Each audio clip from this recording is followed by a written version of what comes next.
சங்கீதம் 135. அல்லேலுயா, கர்த்தருடைய நாமத்தை துதியுங்கள். கர்த்தரின் ஊழியக்காரரே துதியுங்கள்.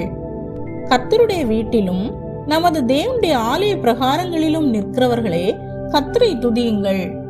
கர்த்தர் நல்லவர், அவருடைய நாமத்தை கீர்த்தனம் பண்ணுங்கள், அது இன்பமானது. கர்த்தர் யாக்கோபை தமக்காகவும் இஸ்ரவேலை தமக்கு சொந்தமாகவும் தெரிந்து கொண்டார். கர்த்தர் பெரியவர் என்றும் நம்முடைய ஆண்டவர் எல்லா தேவர்களுக்கும் மேலானவர் என்றும் நான் அறிவேன்.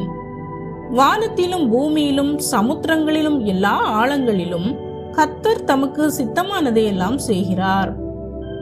அவர் பூமியின் கடையாந்திரங்களிலிருந்து மேகங்களை எழும்ப பண்ணி மழையுடன் மின்னலையும் உண்டாக்கி காற்றை தமது பண்டசாலைகளிலிருந்து புறப்பட பண்ணுகிறார். அவர் எகிப்திலே மனுஷருடைய தலைப்பிள்ளைகளையும் மிருகத்தின் தலையீற்றுகளையும் அடித்தார். எகிப்து தேசமே, உன் நடுவில் பார்வோன் மேலும் அவனுடைய எல்லா ஊழியக்காரர் மேலும் அடையாளங்களையும் அற்புதங்களையும் அனுப்பினார்.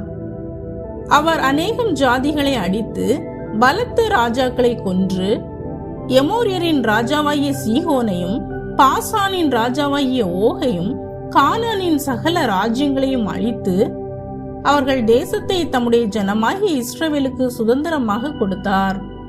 கர்த்தாவே, உம்முடைய நாமம் என்றென்றைக்கும் உள்ளது. கர்த்தாவே, உம்முடைய பிரஸ்தாபம் தலைமுறை தலைமுறைக்கும் இருக்கும்.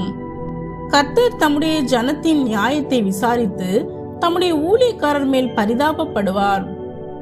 அஞ்ஞானிகளுடைய விக்கிரகங்கள் வெள்ளியும் பொன்னும் மனுஷருடைய கைவேலையுமா இருக்கிறது. அவைகளுக்கு வாய் இருந்தும் பேசாது, அவைகளுக்கு கண்கள் இருந்தும் காணாது, அவைகளுக்கு காதுகள் இருந்தும் கேளாது, அவைகளுடைய வாயிலே சுவாசமும் இல்லை.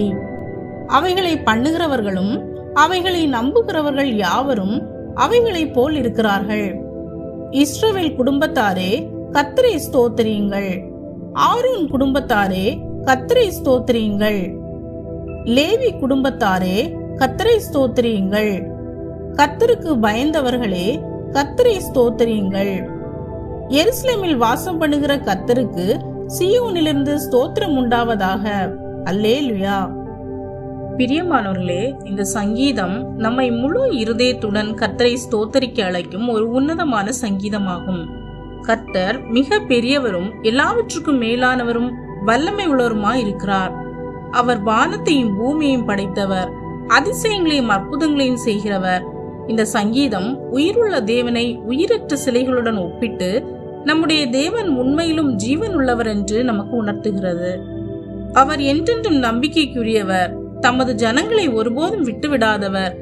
எனவே நாம் இந்த உலகத்தின் நிலையற்ற காரியங்களில் நம்பிக்கை வைக்காமல் தேவனில் உறுதியாக நிலைத்திருப்போம்.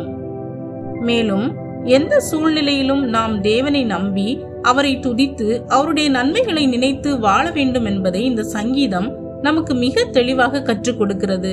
ஆகவே உங்களுடைய வாழ்க்கையில் சந்தோஷமோ சோதனையோ எது வந்தாலும் கர்த்தரை ஸ்தோத்தரிக்க மறக்காதீர்கள். அவர் என்றும் நம்மோடு இருந்து நம்மை ஒருபோதும் கைவிடாமல் நடத்த வல்லவராயிருக்கிறார். ஆமேன்.